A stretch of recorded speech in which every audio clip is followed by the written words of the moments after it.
Okay, we are officially being recorded. And so this is the morning of scenarios, and we're going to start with our lovely Bree about Rock Title and all the cool things they're doing and how they can help you get leads. Hi, everyone. I am excited to be here on your Monday morning mastermind. And anything that you need help with title and escrow, we are here for you. Happy to go over your marketing with you guys, lead conversion, lead generation, any of those systems, technologies, and tools.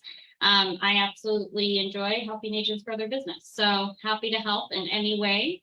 We also, just a reminder, are doing our 50% off escrow fee to the buyer and seller when you have a listing and you put it in the private remarks. So that's not going to go away. That's something that's standard for us. We like to help out the community. So, thank you. Wow, that's great. And then I just took a class with Rick Mack and Kristen, his fiance Kristen, who is a title manager. And I spent 6 hours really on title insurance and the things escrow can and can't do. And I was just so excited to sit there knowing that Susan Lane and Jacqueline Baker are always so helpful to us, because I don't know if you know, but escrow is audited, like we're audited by ACRE. They're audited by the Department of Financial Institutions, and it's called DFI. And something that they really look at is that every single line item on that settlement statement and that closing disclosure are invoiced for. And if they're not invoiced for, there's no proof of why it's needed in the contract. They're actually fined if they give your client a break and it's not exactly the filed rates, and they're fined if it's off. And I never really compared side by side the closing disclosure at the closing table with the settlement statement, because I just know how to read both. So my eyes just go and I know how to get to the numbers. But when you dig deep into them, what's so cool about having a good team is that they're actually quite different when it comes to the title policies, because they actually disclose the full amount of the title policies and have to give a credit back on the CD, where the settlement statement is just the net amount. And when your clients are looking at it, they might feel overwhelmed when they see these big amounts if they're an analytical type. So I really want you guys to all go to Susan's class next month when she goes over them in detail. Also, when she talks about title insurance, it's actually quite a big deal. And there's a lot of different policies. And when you hear people out there trying to sound smart saying, well, I always order for my clients the extended title policy, please note that's usually on like big pieces of vacant land. And there has to be a lot of conditions met and additional inspections asked for in the contract for the title company to actually be able to give title insurance saying, hey, meets and bounds, we're going to ensure that this is really your land. They need surveys done. They need certain surveys done. So please just note that even though we barely touch on title importance, that it's so extremely important. And it's kind of a scary world. But all the case law that he did show us were from the 60s and 70s, and they made me laugh a lot. And I go, oh, that's where that stems from. Oh, that's where that stems from. But we're obviously not in the 60s and 70s with a big binder in front of us, just hoping that it's really the parcel being sold. But at the end of the day, we really have to understand these things, because like where you live in Anthem, if you just go a little more north, you're going to deal with some unincorporated areas of land, and making sure that they really own that land is so essential. So thank you, Bree. Thank you. Okay, so contract time. You guys excited? Oh, yeah. It's our favorite topic. Yay! Any thing fun you want to share around the table? Erin, you want to start? Anything fun going on with you? Other than Kathy just like told us about pumpkin cheesecake, which was awful. I know. Now I'm craving pumpkin cheesecake. No, nothing. Nothing fun? A couple deals in Oregon, but Woo! Well, that's cool. That's nothing great. here. Oh. That's okay. Oregon's Going good. off the wire. Win's a win. And I like your sun necklace. Thank you. Mike, I saw you were golfing all weekend. Did you get a birdie or what? I did get. I just made it my up. handicap is horrible. I have like a 19 handicap, so I'm not that good. So I go out and play at this private country club up in Payson, and I get paired with these two people. One of them, she's used to be a golf pro Whoa. at the course, and the other one's a friend of a friend.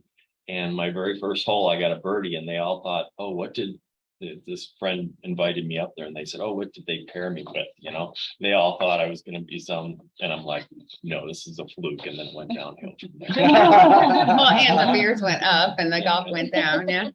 So it was pretty fun. But, no, this is a fluke. Glad you had fun. Bree, anything fun you want to share? I had a lot of family time, which was fantastic over the weekend. I don't get often a ton of time just to kick back and play in the pool, and that's what we did this weekend. All right.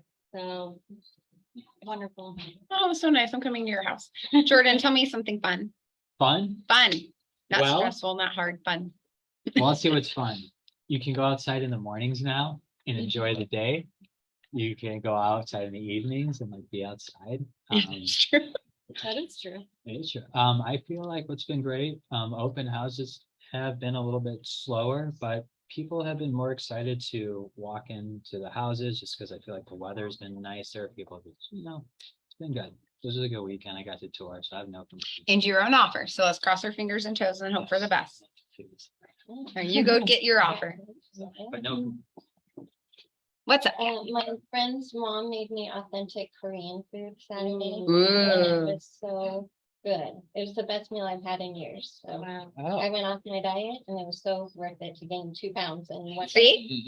But sometimes it's worth it. Uh-huh. The Korean food, is that spicy? No, it was, and I'm a vegetarian, so she made them especially for me. So she made vegetarian egg rolls. She made vegetarian fried rice. She made some noodle dish that was just incredible and lots of vegetables. It was really good. That sounds amazing. Hey, Hey, I laid low, didn't do a whole heck of a lot.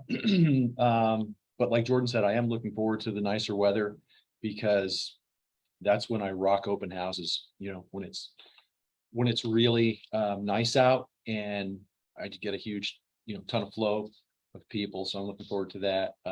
Did spend time with family last night, got to watch the end of the Cardinals game. That was phenomenal. Insane. did we win? We did. Oh, We yeah. did the best, one of the best comebacks I've ever seen. Sorry. It was incredible. I'm like talking to my brother-in-law. I'm like, Dave, so here's what we need to do. Your If we can- brother-in-law's name's Dave? Yeah. Okay. So there's a lot of Daves in our family. So if we can get down the field, score a touchdown, and then get a 2-point conversion, and then do it again, we could tie. And he's looking at me like, yeah, and it happened. And then we won. It's like you're from Back to the Future or Yeah, something. That's it amazing. was insane. Oh, that's great. Yeah, I stopped watching football when I was a kid because, well, we had the Lions and they lose a lot, like Yeah. a lot. And the only thing really cool about us is the logo. Like, I do think we have like one of the best blue lion logos out Yeah. there. So that's all I got going. Well, But I am so glad you had such a good weekend. Oh, and the dip for football games. So like the chip dip that everyone always makes. So good. Of course. Yeah, indeed. I have a recipe for that. I just haven't done it in a long time.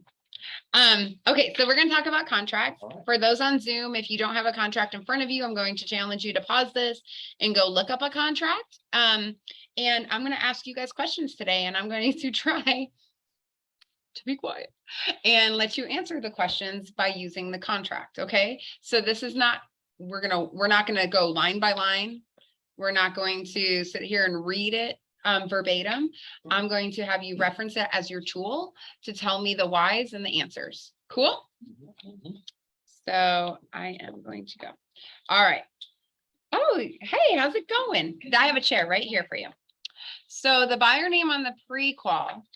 Yeah, you all know it. The pre-qual is not in here. The contract and the HOA addendum are though. But in your head, you know what the pre-qualification form is, right? So the buyer name on the pre-qual does not match line 1 of the purchase contract. What now?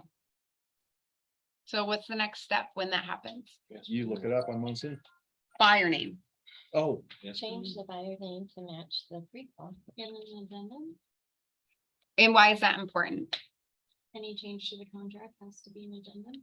Definitely need an addendum, but why does the buyer's name need to line up with that pre-qual?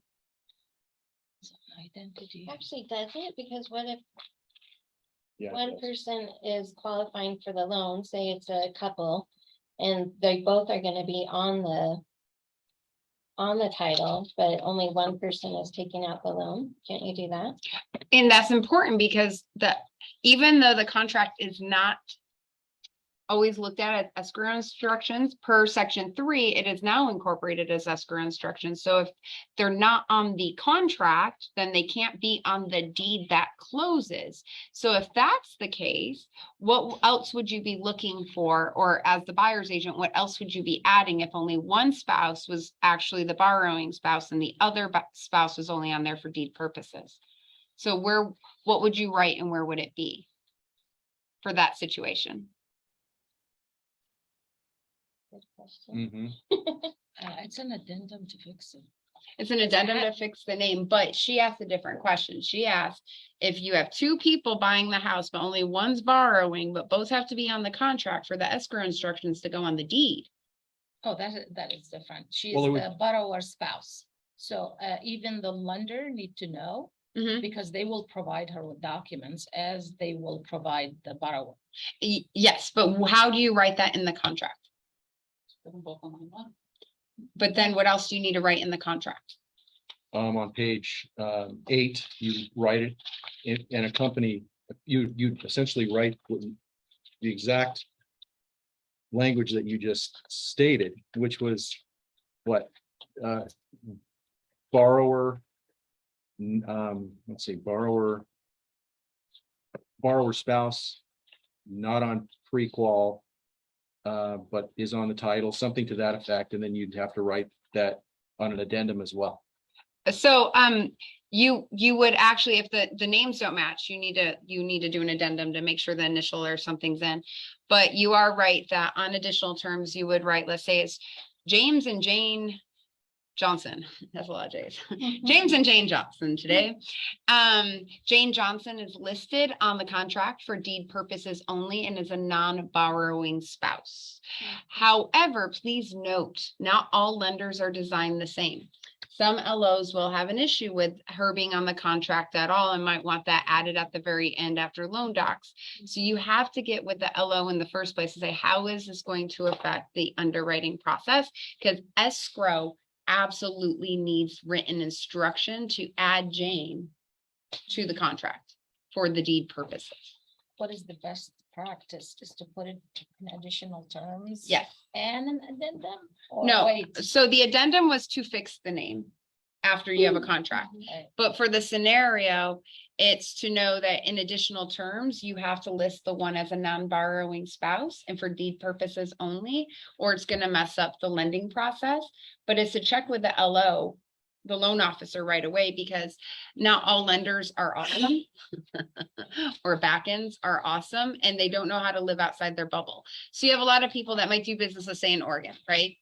And in Oregon, their statute says this is how you're gonna do it, and their contract's completely different. Like, there's a spot on the contract to write who's on the deed and how to show it. See, So there's, there's like line 1 and at the end. so instead of escrow getting that intake, they actually have instructions from the get-go on how it's going to work. So totally a different process, and they're used to how it's done in Oregon. And then they come and they get licensed in Arizona and they're like, wait, what's this crap on additional terms?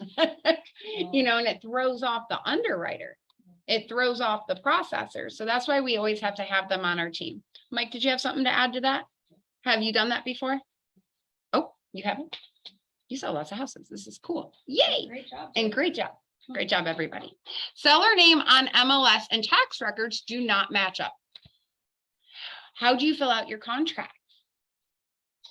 So the MLS says ABC Trust Yeah, you'd go to Monsoon. and Monsoon says Jamal and Susan Armstrong. Right? Great. So I have a trust that's listed here and I have people that are listed here. How do I fill out line 2 of the contract? And they don't answer. They text you back and they say, what do you want? And then you tell them what you want and they don't answer. Right. What Monsoon says. Monsoon says. Yeah, that's what I would do. I'd do Monsoon. Or Call Mandy. look at line 2. Look up line Look at line 2 Oh, yeah. of your purchase You contract. could do that. Yeah, mine too. You could check the box. You could Check put, the box is identified. in line two. But the Oh, problem is 9C, on yeah. 9C, a lot of people fill that out, so. Well, it's really how they sign. Let me tell you thank you for that, Mike, because if you look at that section, right? People are like, why would I give you my client's address? Why wouldn't you? Title needs it. Like, let's just get it done. Like, there's really no reason to keep so many things secret. It's not asking for an email address, it's asking for a mailing address. But at the end of the day, hitting that box, putting the seller's name and hitting the box is how it's signed, is that they're saying, I have authority to sign this document and move forward. So should we always check that box into? I have some friends that that's their way of practice, is they always check the box just in case. I personally only do it in these kinds of circumstances. But my friend Susan Nicholson regularly always checks the box. She's just like, Should So- put anything in there? then? In oh no, addition- she puts the name in there And then And she checks the box? and checks the box. And she monsoons to get to verify, Mhm. and then she uses that information and checks the box. Right, but Okay. if that listing agent miraculously did answer the phone, which they will get back to it here in a second, because they're gonna have no I'm choice. just thinking with Open Door that I got pretty much a lot of properties from them. Yeah, I had a couple incidents when they addendum like seller's name to be, because I didn't check that. yeah, so I think check I'm that gonna box. Go check in that box So- for the rest of my life. Thank you. I learned So, something new. if there's an LLC, a trust, anything odd, I always check the box. The other thing is, please know, if you receive back a contract and it says ABC Trust as the signature block, that is an invalid, unenforceable contract. It has to be signed by the managing member, by the trustee, by, whoever, however it's set up. So people always try to fight me on that, and I'm all like, you can fight me, but they can also turn around and be like, who signed this? Yeah, it wasn't me. And Bree's the only one with the authority, so there should be. That brings up another question, keep in mind why agents don't just put their client's name in there instead of client of XYZ Realty. That's just like those stupid. Mhm. And what drives me nuts is when realtors writing their offers, you guys don't do this, but I understand that only what's on MLS auto populates. And I know that's why it makes you mad, but the realtor is fully responsible to go back and verify everything before they have their client sign it. If you want to look stupid, don't go back and read line 2, and it will say client of, and that is not, well, I guess that's the seller, but it's so not the seller. Oh, Mhm. grief. So make sure you're always going back and going, autofill is not always our friend, like Mike just said, because people always say that. And that's from the early 2000s when we had Market Links as our MLS system. Everybody put client of, because there's this fear factor that you would know their names. And I'm like, we still had a tax base back then.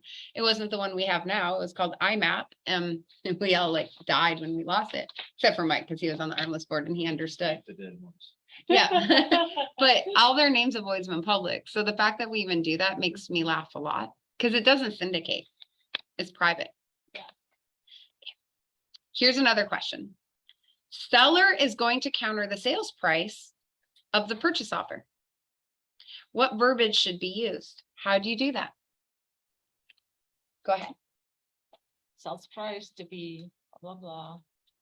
All terms and conditions to remain the same, Yes, I like that very much. but No, I like that very much. What else? What other things have you guys seen people do? See, I just have such a smart table this There's morning. a counter form, right? Yeah, use the counter form, Yeah. and that's what you put on the counter Right. form. And you definitely check the box on page 10. Mhm. But I've seen people try to rewrite section 1C. So if you look at section 1C of your contract, which is on page oh 1, my God. they will say sales price to be. And then they will adjust the down payment and then you loan amount. Oh, grief, and have initials, shit, what a mess. I know, right? And I'm always just sitting there like this, for real. So you are perfect. It's that easy. It's not about perfect, we practice, and our broker always taught us a lot of better professional way to practice. But if we negotiate orally, like phone calls and talk to my buyers and get back to, and we find out that there is a lot of stuff to be changed in that contract, that I would rewrite the contract. Well, do you ever have to adjust actually the down payment amount? And well, sometimes it was stupid during this past few months. it's an FHA, and they, well, if you have 10,000 down payment, then we will prepare to have you. But the thing is, we all realize, right, that someone can change their down payment at any time, as Mhm. long as it's not detrimental to their ability to close. Right. The seller actually cannot hold them to the down payment. Now, a seller can hold someone to an earnest money amount, but not a down payment amount. So that's exactly where I wanted to go with it, Jenna. So thank you, because like, We don't need to addendum if we change it. nope. We can put any lies, it doesn't matter. Well, we're the- Sorry, use that but this is how other people do it Yeah. to attract the listing. And unfortunately, we should not be one of them. Right. Some people were doing like, making it out to be cash and then changing it. Mhm. Oh, Changing that's it. big, no. Changing financing is a whole different. Well, let's talk about that for a second. All right, so you write an offer, it's cash. Yeah. You supply a proof of funds. But then You're the violating. okay, you find me where it's violated. Yeah, it's not. The rich buyer has this awesome financial advisor. That's why they're rich. I need to find this guy.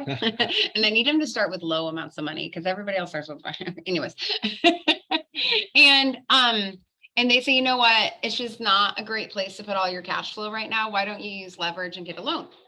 So then the buyer calls and says, I know we wrote the cash offer, but I'm getting a loan. And they go ahead and supply you with a pre-qual, and you are the buyer's agent. So you supply the pre-qual to the listing agent. And the listing agent says, we only took you because you were cash. Can the buyer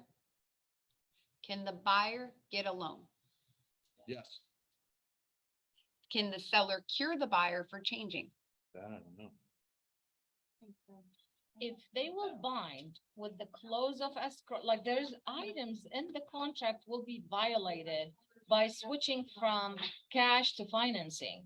He came and he say, I will be closing within 1 week. That is number one. Mhm. There is this that he didn't check others. But remember, they wrote cash, so section 2 Doesn't apply. does not apply, Yeah, correct? yeah, it will be empty. So then as soon as they. Well, it decide doesn't to apply at switch all. it, They what? As soon as they decide to switch to financing. How would you write back in a section of the contract? Because if the buyer's done this unilaterally, and therefore section 2 does not apply, and there's no addendum, there's no agreement asking the seller to agree with the financing. Does section 2 apply based on a pre-qual being sent over?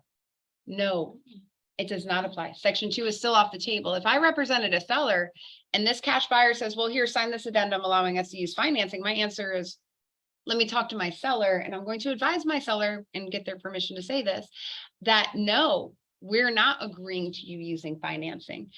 You have the right to obtain financing and any ability to close this transaction. But without me writing back in section 2 on an addendum and agreeing to it, section 2 does not apply, which means if the only breach would be in the event they do not close on time.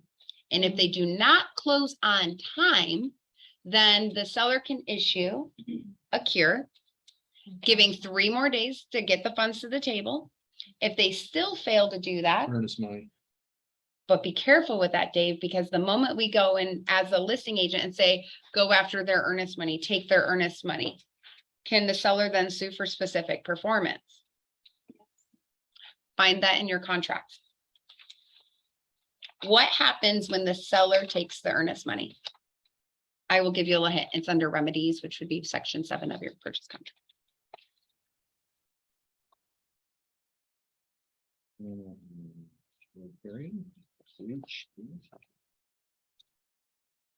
I love that you went to advocating for the seller, but sometimes when we're advocating for the seller, what happens is we harm our clients. Because at that point, when our seller goes to cancel on that buyer,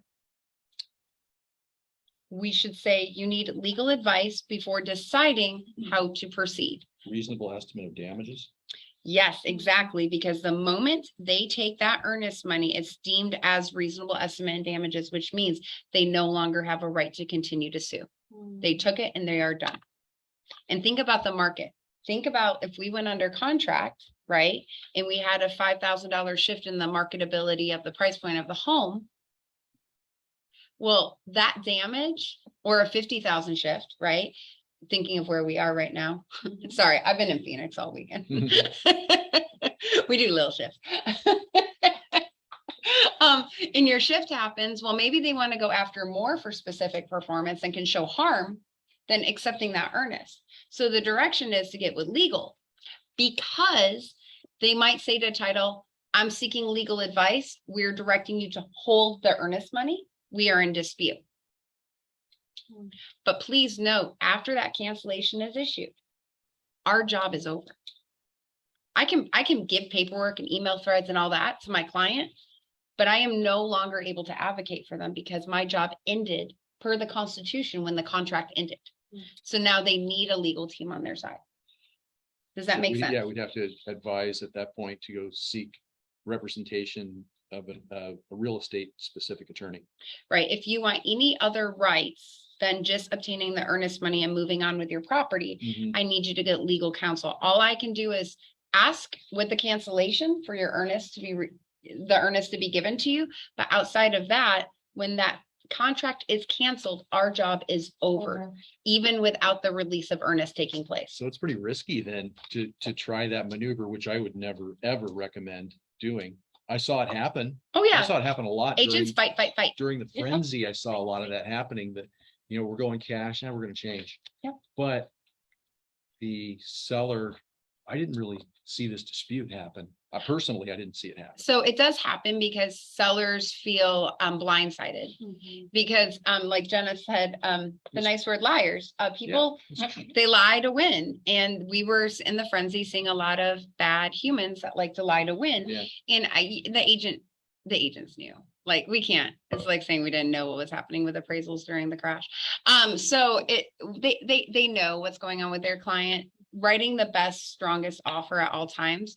Or a buyer needs to understand, if you don't come up with that cash flow by close of escrow, I don't care if it comes from a loan or not, you are in breach of contract. The most foolish thing for a seller is to put themselves in a position to allow Section 2 to apply. Because now there's no appraisal contingency. Yeah. Now there's no unfulfilled loan contingency. It's cash or no cash. You get the cash from anywhere you want. However, please note, even without Section 2 applying, that does not mean a seller does not have an obligation to cooperate if an appraisal is necessary to obtain that loan. The seller is still obligated to cooperate, but the value means nothing to the seller.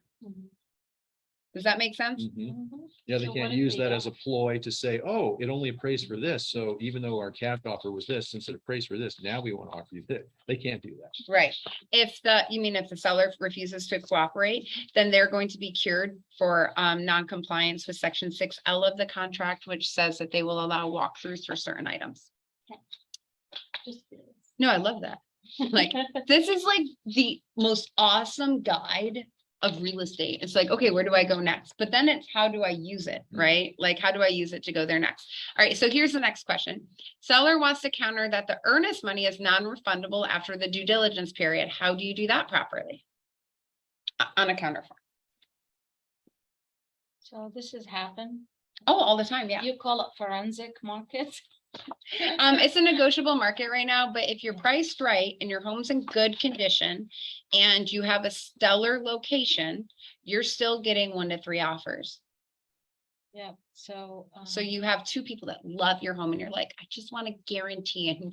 And as a listing agent, you say, I wish there was such a thing as a fairy guarantee, but since we don't have that fairy godmother, the most we can do is talk about this aspect. So I don't want. Go for it. Okay. We will not press the inspection period to make it shorter, to have all the due diligence done. We cannot change that earnest You- money will be taken after that, when all the criteria have been met. Um, We will be in, right? The only criteria that would have been met for this situation is non-refundable after due diligence is that initial due diligence period is completed. So the negotiation between the buyer and seller for repairs, but that doesn't mean the HOA docs are done yet. That doesn't mean that they have fully been vetted for their loan yet. I mean, there's a number of other things that could happen, but the seller's saying, hey, after that due diligence period is over, your earnest money is non-refundable for any reason. So how would you counter for the seller to make that happen? To guarantee the earnest money. Yeah, how do you make the earnest money non-refundable to the buyer for any reason after the due diligence period? And this money goes hard. Yeah, at- for the 10th day. So would you write that in? Yeah, Yeah. I would. How would you write that in? I would write after 10-day inspection, 11th day, earnest money goes hard. Please see addendum. And then it has to be written in an addendum or it doesn't count. You The can't- counter offer is part of the contract. It's, but you can't write on page 8 and expect without supporting it with an addendum for it to be enforced. I love where you're going with that, but if it's written in page 8 or it's on a counter, it is all part of the contract. And the addendum world is where I'm going, because everyone sitting here right now is thinking of making their own language. Where do we get in trouble? 110%. Making your own language. Right. So there is an addendum that has some words on it already that would be able to do this for you. The additional clause addendum, and there's a non-refundable clause. And so in your counter, which is what you're trying to say, is, or if the buyer's truly offering that, page 1 would be marked additional clause addendum. The non-refundable earnest money states that after the due diligence is completed, the earnest money is non-refundable to the buyer for any reason outside of seller performance or risk of loss provision. What is the risk of loss provision? We should look at the additional clause addendum. I didn't print you an additional clause addendum. You can pull it. It's Okay. easy. But the risk of loss provision is actually in your contract, and it's section 8B of the contract, lines 390 through 393. And it says if there is an act of God, a fire, vandalism, flood, or earthquake, that if the loss of the property is more than 10% of the purchase price, then the seller is not obligated to fix it, and the buyer and seller both can cancel. That's on the real estate. fence. Was it? Yeah, that's what The I- one thing that barely ever happened? Knock on some wood, let's hope it continues to rarely ever happen. Yep. And so seller performance is where the seller just fails to perform, right? Yes, Should the buyer be penalized for that? Risk of loss is something we cannot control. Should the buyer or seller be penalized for that? No. Right, seller gets to keep their vandalized home. We get to get our money back as the buyer. However, if you just write that language you were giving me, the word hard is torn up in courts. It is, it's like saying as is, the contract's as is. And what does that mean? Yeah. Well, it means as is where is. Cool. And what does that mean? You know, it actually has no valid meaning because everyone has a different assumption. Because then you get into the warranties, seller warranties to maintain the property. You get into other aspects people don't think of. When you say hard, what does that mean? And where are the people from and how did they perceive it? Gotcha. So you have to define it. So Mhm. always look at that additional clause addendum before starting to make your own verbiage. So And I've if used it so many times. I don't know why I didn't, I just had to try there. damn it. I have an under contract now that we are going to close on the 28th with open target. They said that, okay, we reduce 65 from the price, but you will take the property as is. We are not giving you any fixing, anything. So how to protect? In Fine, open fine. doors addendum, they typically have a definition of that. Oh, okay. They've so I'm not defined it in worried the to addendum. Add any addendum right Mm-mm. now to protect my buyer. Open door and the other I sellers, institutional sellers right now, they typically have their own addendas incorporated and they go very much in length and define what that Okay. means. Yeah. So you always want to just make sure it's defined. If the purpose of as is saying no, seller will make no repairs, that's what we say. We say seller, a buyer understands seller will make no repairs, but we never use the verbiage as is without it being defined. And you don't add words just to make it sound cool too. And I know you guys don't do this, but herein also doesn't help us with this. I've had people go, well, I'm gonna add herein as is where it's. It's like, it's so exciting. It means nothing to me. All right, so use your contract. Here's a fun one. Buyer wants a storage shed in the backyard to convey with the home. How do you write that in? Please look at your contract before answering. Storage shed. The storage shed needs to stay with the house. Doesn't it? Fill us in. Anyway. Well, show me where it says it does. Fixture. You have to be asphyxiated to the. top. Well, does it have to be affixed? And what defines a fix? If it's If secured it's, to the yeah, ground. it's secured to the ground, it's. Okay, I know you guys are like, Okay, look at the contract. look at the contract and do what Aaron said, line 61. I thought I know. So Aaron, does it matter if it's affixed? Well, I guess it wouldn't, because if it doesn't bring, if it doesn't have to, I guess if it doesn't have to do with the house, it doesn't bring value to the home, then it doesn't have to be a fixture, right? No, but I like where you're going. If it's written into the contract already, therefore it conveys. So you Oh, have to put yes. it here. Oh, and it It's does. actually right here. It is. It's written. already listed, Okay. just like Aaron said, lines. Well, it's not 61, it's line 42. 42. Like 42. It is listed in- Oh, you put other. I was just going with the fact that you saw it was pre-printed. I just give you like so much, right? It's the end of 42 and it says the following items will convey. Therefore, it conveys affixed or not affixed. It is considered part of the real property per purchase contract. Mhm. So does that help it out even more when it says built-in appliance? Does that make it more customized that it was built for, I'm just, I mean, it's. Well, that built-in asking too much, appliance yeah. is a fully different bullet point than just flat out storage shed because the storage shed's here. Yeah. That talks about built-in appliances. That would be like your microwave, it's built Sure. in. But would that mean that since it's built in, that it was customized for the house? Or does it not? Built in? No, it just, the Okay. built-in is considered, You need screws to take it out. yeah, Okay. that's a good rule, or Yeah. nails. Yeah. Depends how smart the people there's are. always putting so it. Tool to take it out. There's so many Right, gray areas right. of that. Yeah, Yeah. check it. So yesterday I was in a final walkthrough. And they have, we've seen these, what do you call it, cells? Shades. Oh, okay, cellular share. Colorful. This Yeah. is the first time we've seen them. We've never seen these, first time when we saw the house and in the inspection. So the buyer was very, nervous. I want those. I told him, well, you are buying a house. You're not buying these if they will take it off because it's just a clip. The pools are staying, but this- Sale, like shade sales. exactly. Oh. Okay, like in backyard. Oh, actually, those convey. Those convey. Those convey. The seller, the buyer couldn't, keep his mouth shut. And he asked the seller was there and he said, of course, these are yours. Right here, line 44, draperies and other window coverings. I'm gonna give you a quick story to get this down pat because how that is written is awful. Draperies and other window coverings, everybody's head goes to windows. Draperies include the outside curtains Yeah, these are- that just, yep, that they're just hanging from that Shades. pole. Those are considered a fixture to the property. My first week on the job, everyone knows Mr. Mark Walters and his high-end clientele. And let me tell you, West Side girl coming into this office, that's like, I don't know what you're talking about. I'm just looking to buy groceries. You know, and this guy comes in, he's furious. And he's our seller and we've closed the deal about 30 days ago. So he's now a former homeowner who's just mad at their previous realtor. And Mark does a great job. And what the gentleman did on this multi-million-dollar property is he took off all of those curtains from the back patio because they were not window draperies. They were just draperies. Does he have a case?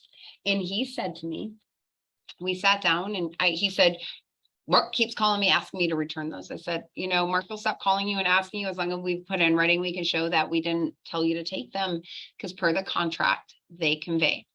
And he said, I am a retired litigation attorney. And I went, In real estate? oh, well, just in Arizona. And all I heard was So I'm a litigation. Mechanic. So, it's called, but it's called, I like to fight for a living Yeah. and I'm going to find a way to get my way. You won't.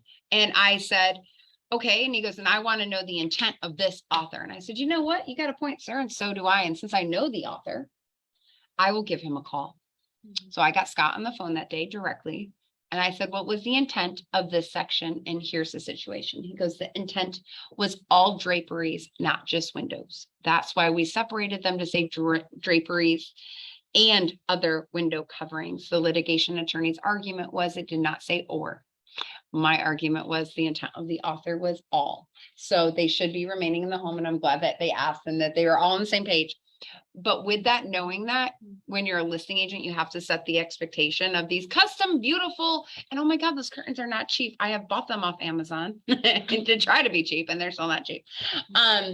They want to take them with them a lot. And you have to have the conversation that they remain in the home. And the answer is all draperies, anything hanging from that pole considers to stay with the home. So I remember back in real estate school, they said if there's any affixed items that you want to keep, make sure that you take them down and get them Oh, as a listing. away from the Yeah. house Mhm. before even listing it or showing it or anything, and then you're okay. Correct. Yeah. Yeah, because I have a realtor, she came to buy my house.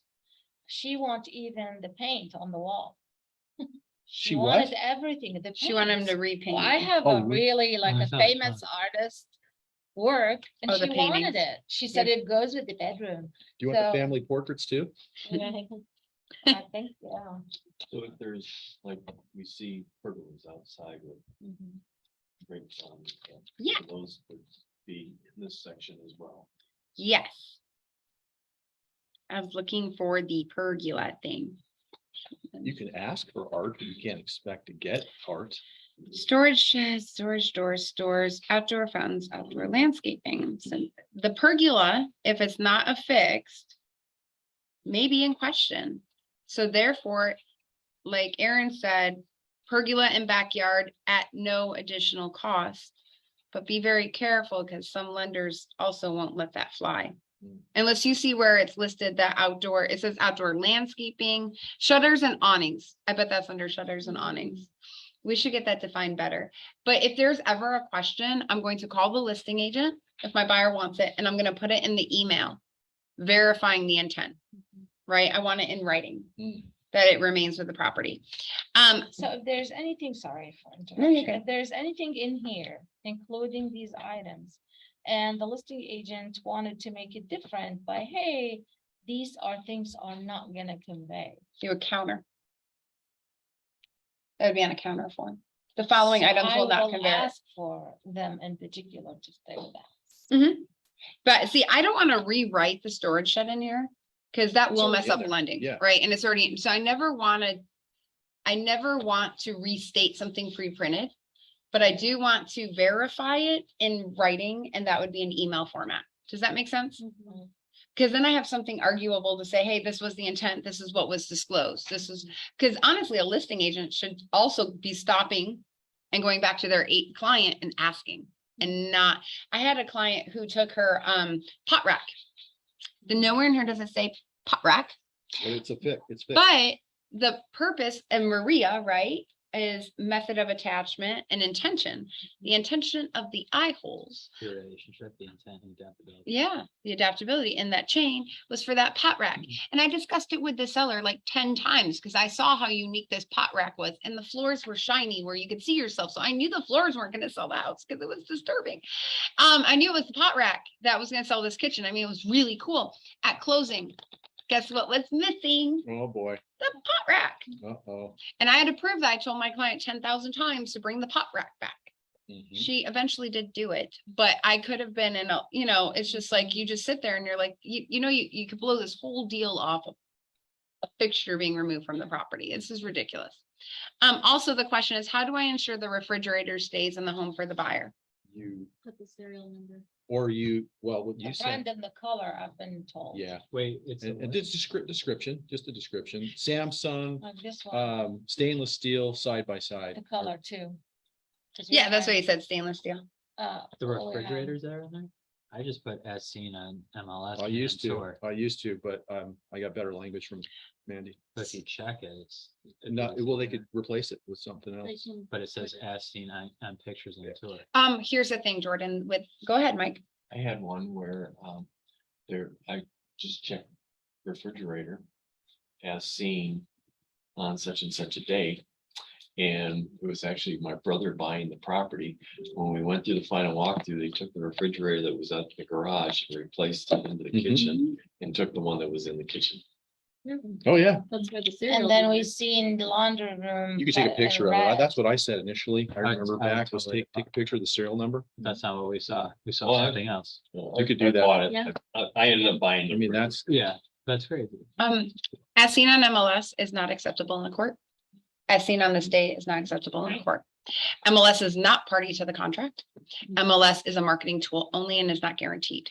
So we're gonna stop doing that in our world, but I'm glad you said it because I was totally gonna go there. And the serial number is a great idea, but as a melting realtor or someone just trying to keep 6 people happy around me for that 4 hours, it felt like mission impossible for serial number for me. I've actually had clients pick out more than one house. Like their BATNA. I love this one, but if I don't get it, I want this one. And then they change their mind of what one they told me was priority. And that can really screw with a girl. So you definitely want that description. You definitely want, if you can, the if you can do the serial number, if you're that good, like you're better than me, Bree, totally do it. But if you can do, like you said, stainless steel, side by side with Samsung. bottom freezer, Samsung. Samsung, LG, Kenmore. Right, whatever it And is. usually we can go into the MLS when you get home and you can kind of figure out that brand. But if you can figure it out there or write it on your MLS sheet while you're there, it's a good idea. I was taking pictures or actually doing a quick video and saying, you know, which property, narrating it real quick. Because, you know, you're showing sometimes smart. 5 or 6 houses. How are you gonna remember which particular refrigerator, what picture you took from which house? So I was videotaping just like of the refrigerator and the washer and dryer. And I get the thought process and a lot of people teach to as seen on MLS, but the problem is the MLS isn't the contract. And so they could say, oh yeah, I was seen that time and I switched just photo where I didn't understand and I showcased this one as well. So it just leads us down like be very, very descriptive. And you don't want to incorporate MLS into the contract because now all that information, if the buyer didn't do their due diligence, right? It creates a lot of minutia for both parties in a court of law. And if someone gets sued, it's all the realtors plus whoever gets sued. Next question. You guys ready for the next part? Any questions there? But this one's fun and you're going to find it in your contract. Pre-qual attached is for a conventional loan program with ABC Mortgage. After speaking to John at Epic Financial, the buyer figures out that an FHA program in John's company is a more favorable route. Buyer turns in LSU to John at Epic for an FHA loan. What document prevails, the pre-qual or the LSU? Find it in your contract. What do you mean by prevails? What one counts? Can we force them to keep that conventional loan and that conventional one counts, or the LSU with the pre-qual counts? Did you get your contract? Well, Is it counter? Buyer shall deliver I- the seller. we're gonna write costs. one up, but she wants to, there's only like additional HOA stuff. that covers. No, capital improvement fee and incorporate. That's how I fee that's in like.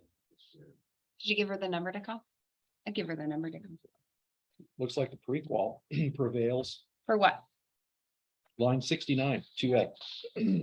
Okay, can I ask you to go further into section 2?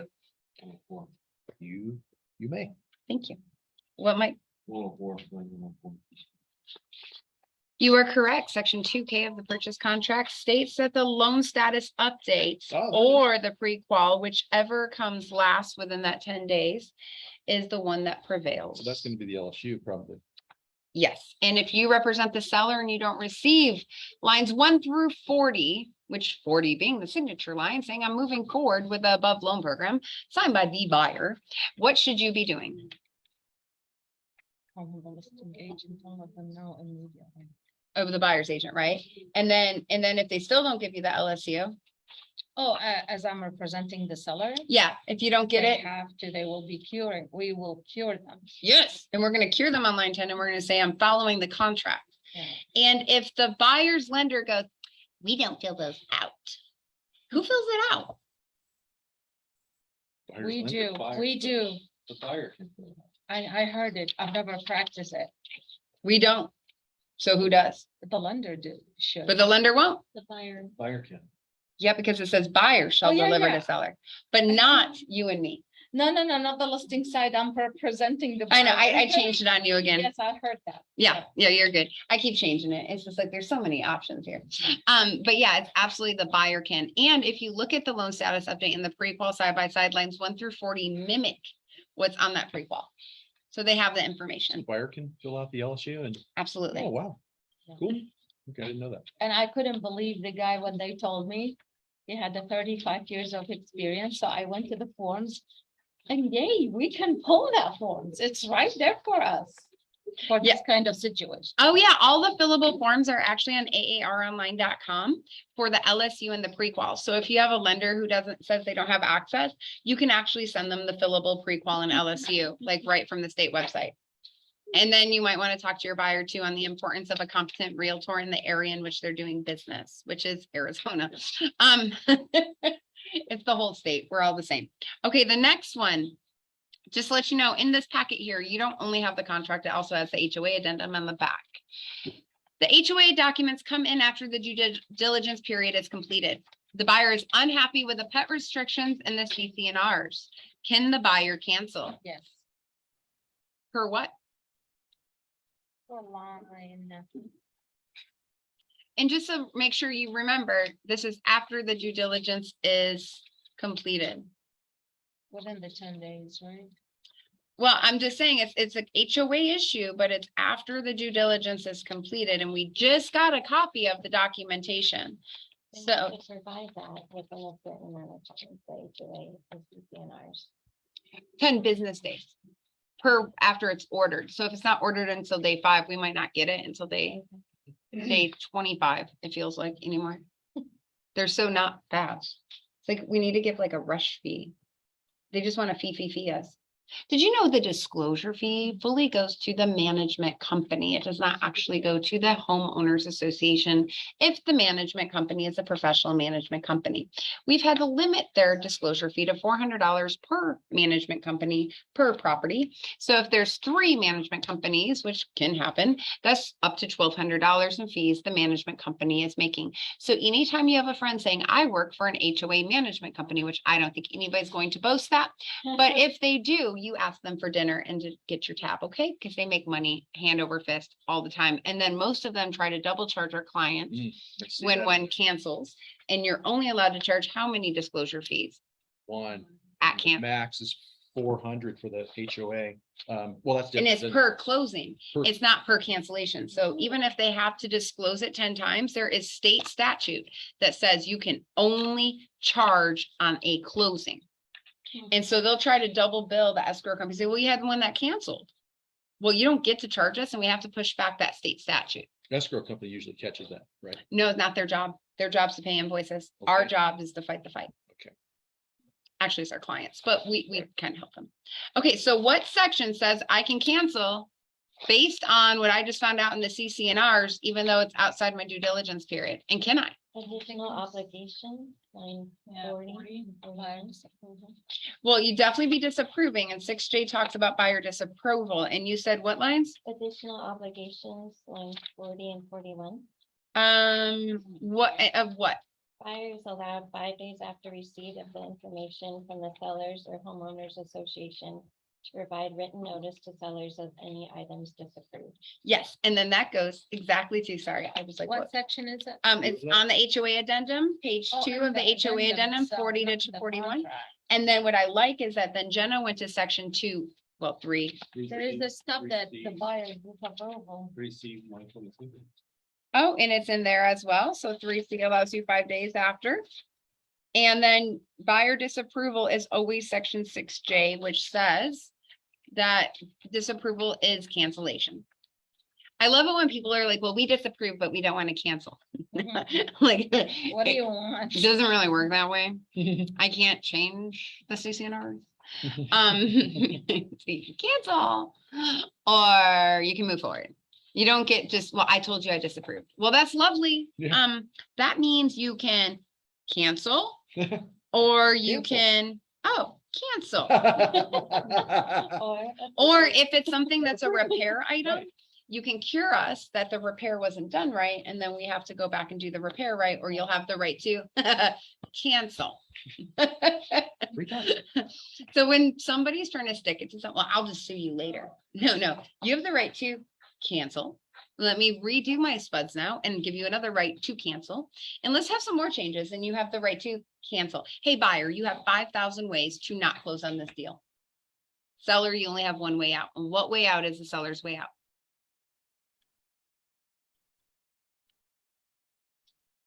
Buyer breach contract? Yes, and how hard is it to get a buyer to breach contract? Because you have to issue what? And how many agents sit there going, well, I don't want to be mean. I think we should wait and see what happens. Couple more days. And then they finally tell their client and their client's like, here now, like it's been days. And their client didn't have the option to cure when they should have. And you know what your client's gonna say? Why didn't you tell me that's what I needed to do 3 days ago? Right. Because now I want to move on. Mm. So yeah, that's definitely it. They will think they will sleep on. If you go to sleep tomorrow, it'll be a new day. I'm like, absolutely, but we're still This gonna have is the not same problem. Ammo, baby, ammo. All right, the property has closed. The hot water heater leaked all over the garage and the buyer's calling you and saying, I want you to tell that seller that they didn't disclose this to me. They need to fix it. What do you do?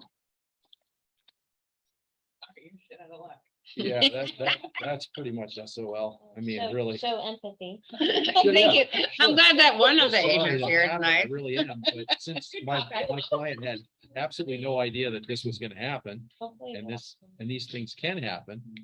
We had no idea, so When your it's not like, inspection said that the hot water Right. heater was at the end. There of you its go. life, well, Which all it the doesn't, as inspections. long say. as it's working, Function. if it's functioning, they can ask to replace it because it's old, but you don't have to replace it. That's right. I don't know, when we keep our language as realtors in the law and the sentences in the contract, we get all the time the good solutions. Mhm. They- So what does the contract say your buyer can do? Well, Aaron, I know Breed said, first of all, see if you have a home warranty. Let's hope that they're not too big sticklers on pre-existing conditions.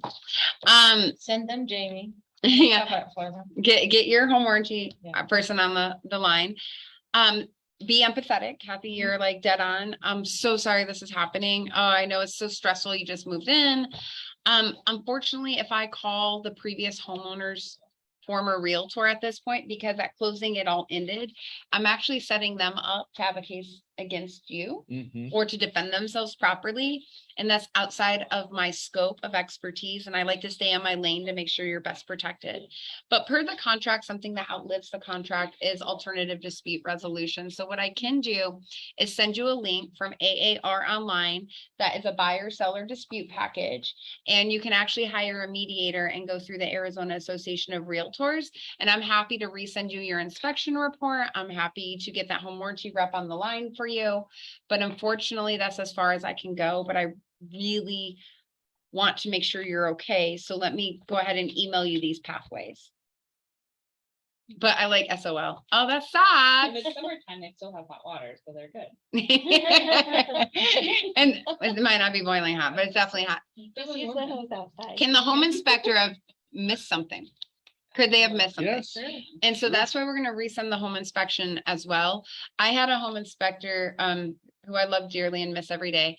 He, years ago, I think it was 12, 13, 14 years ago, like beginning of my career, beginning of him owning his own company, came out to one of my properties in Glendale, off Thunderbird and 83rd Avenue. So these homes were built in the late 70s, early 80s. And he, in the dead of summer, did not run the water long enough. And it was old piping and they weren't coated at all, the piping that was exposed. So it came out hot. And he just ran in. He was like, oh, it's hot. It's good. Check off. And the clients moved in. This was a second home for them. So they came in the winter. Guess what wasn't hot? The water. The water. And I called my inspector and I said, dude, I need your help. This is what's happening. They're so upset. Can you look over what you did on this house so I can send that to them better, with because I have to send your info over.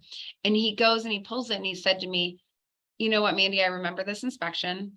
I don't think I ran the water long enough. I'm just gonna go replace the water heater. Wow, stand-up guy. Didn't question it, just knew his stuff, knew his scope and said, It was an Which older company house. is this? Lance passed away a few months ago, so Oh. that amazing man is not here to amazingly serve you now.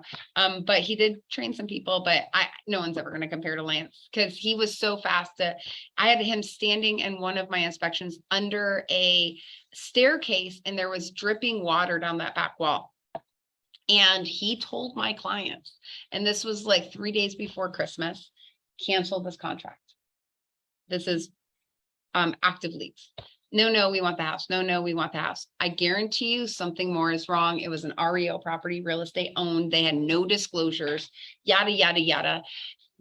I had to get my clients to change loan programs to Fannie Mae so the appraisal wouldn't be needed because it was a Fannie Mae owned property. And I told my clients, when this happened, you cancel, because that means something is wrong.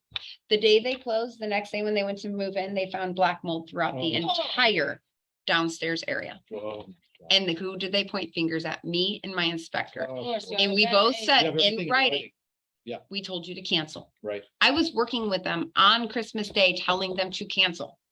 And they just wanted this house As per so our bad. conversation that I stated to cancel, all on email, and they got it. Yeah, sent back, And yeah. it never went anywhere. And I truly think the person who represented that house knew more information, because he even told me that his instruction from the asset manager was to delete any emails with inspections and never to open them. Interesting. So I know there was more known, but nothing ever came of it. But the importance is when something like this happens, that you have a written history if something comes up where you just say like, hey, get further looks at things. Do you want any further inspections? We don't inspect and investigate, but we can. I've asked you if you know there's a red flag, you point out that red flag in writing. And then it's to make sure too that you don't overstep after closing, because that's you as a person on the line. That's no longer Realty One Group. That's you. Because you're acting outside your scope. You're acting outside the Constitution. I can't back you. Right. That's why we have things and ways to move forward. Does that make sense? Mhm. And getting them and not making assumptions, not going down the, yeah, you're right, this happened and that happened. No, it's over. We can't do that. It's SOL for sure. Like just getting a water heater, it's like $500, but it might be like $650 now. I'm not sure. But it's just move forward and get them in the right place. Anybody else have any questions that might have come up during the fun process of some entertaining scenario-based learning today? I'm very curious with the market changing, how everything's gonna be. The market shift? It's just like around and everything. With what? It's like agents, just like how everything, I'm just curious, like everything's changed so much lately. Well, when did you get licensed?